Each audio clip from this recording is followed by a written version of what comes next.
Ini adalah sebuah karya tentang duka, cinta keibuan, dan pelajaran paling pahit sekaligus paling indah dalam hidup.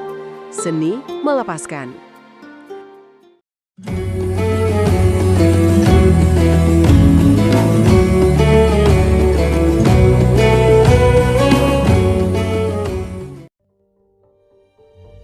Hai Bye Mama adalah sebuah studi kasus yang brilian tentang berbagai manifestasi dari duka dan trauma.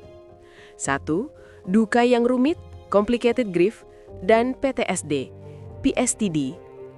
Karakter-karakter dalam serial ini tidak hanya sedih, mereka terjebak dalam duka yang belum terselesaikan.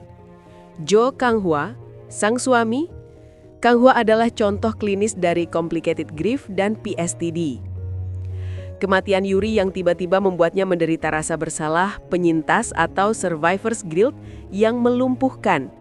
Secara psikologis, ia membekukan dirinya sendiri dari momen trauma itu. Gejalanya jelas, ia tidak bisa masuk ke ruang operasi karena itu memicu kembali trauma kehilangan istrinya di sana. Ia membangun tembok emosional, bahkan kesulitan untuk memeluk putrinya sendiri, karena melihatnya adalah pengingat konstan akan pengorbanan Yuri. Cha Yuri, sang hantu. Keberadaan Yuri sebagai hantu selama 5 tahun adalah metafora sempurna bagi jiwa yang terjebak dalam penyangkalan. Ia tidak bisa melanjutkan perjalanan karena dukanya sendiri dan ketidakmampuannya untuk melepaskan kehidupan yang telah direnggut darinya. Kedua, ikatan ibu dan anak dan dampak pada perkembangan. Hubungan antara Yuri dan putrinya Seo-woo adalah inti dari drama psikologis ini. Seo-woo melihat hantu. Kemampuan Seo-woo melihat hantu bukanlah sekedar elemen fantasi.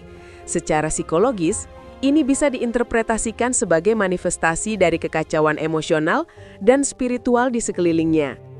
Seorang anak kecil sangat peka terhadap duka yang tak terucapkan dari orang tuanya. Kehadiran hantu Yuri yang konstan dan duka Kang-hwa yang tak terselesaikan secara kolektif menciptakan lingkungan di mana batas antara dunia nyata dan dunia lain menjadi kabur bagi seorang anak. Keterlambatan perkembangan emosional, Seo-woo yang seringkali terlihat murung dan tersulitan berinteraksi, adalah dampak psikologis langsung dari ayahnya yang menjaga jarak secara emosional dan kehadiran ibunya yang tak terlihat. Ketiga, sindrom ibu tiri dan beban menjadi pengganti. Oh Min-jeng adalah salah satu karakter dengan psikologi paling kompleks dan tragis. Hidup di bawah bayang-bayang, Min-jeng menderita beban psikologis karena selalu merasa seperti pengganti. Ia tahu bahwa suaminya masih mencintai mendiang istrinya dan ia berjuang dengan perasaan tidak aman. Ia mencurahkan seluruh cintanya pada Seo-woo, tetapi selalu ada rasa bersalah dan perasaan bahwa ia mengambil tempat yang bukan miliknya. Keinginannya untuk bercerai bukan karena ia tidak cinta, melainkan karena tekanan psikologis, karena merasa menjadi aktris dalam kebahagiaan keluarga orang lain sudah terlalu berat. Analisis filosofis, pelajaran hidup dari dunia arwah. Premis 49 hari membuka pintu bagi perenungan filosofis yang mendalam tentang makna hidup, cinta, dan kematian. 1. Seni melepaskan. Jalan menuju kedamaian, filosofi timur, Buddhisme. Ini adalah pilar filosofis utama dari serial ini. Keterikatan adalah sumber penderitaan. Dalam ajaran Buddhisme, salah satu kebenaran mulia adalah bahwa keterikatan atau attachment pada hasrat duniawi adalah sumber dari segala penderitaan. Duka. Perjalanan Yuri adalah personifikasi dari ajaran ini. Awalnya ia terikat pada perannya sebagai istri dan anak. Hasratnya adalah untuk memiliki kembali tempat itu. Melepaskan sebagai bentuk cinta tertinggi. Selama 49 hari, Yuri belajar pelajaran yang menyakitkan. Ia menyadari bahwa memaksa kembali ke tempatnya akan menyebabkan lebih banyak penderitaan bagi semua orang. Puncak pencerahannya adalah ketika ia mengerti bahwa cinta sejati bukanlah tentang memiliki, melainkan tentang melepaskan. Dengan melepaskan keterikatannya pada kehidupan duniawi demi kebahagiaan putrinya dan suaminya, ia akhirnya menemukan kedamaian dan bisa naik ke atas. Ini adalah jalan menuju nirwananya. Kedua, mendefinisikan ulang perang ibu, eksistensialisme dan etika kepedulian. Misi 49 hari memaksa Yuri untuk mendefinisikan ulang esensi dari perannya. Pilihan eksistensial. Yuri dihadapkan pada pilihan eksistensial yang fundamental.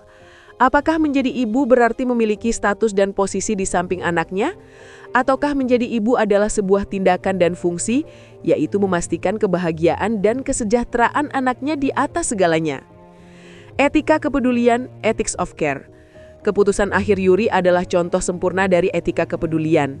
Aliran filsafat ini berargumen bahwa tindakan moral yang benar berdasarkan kepedulian dan hubungan antar individu, bukan pada aturan abstrak.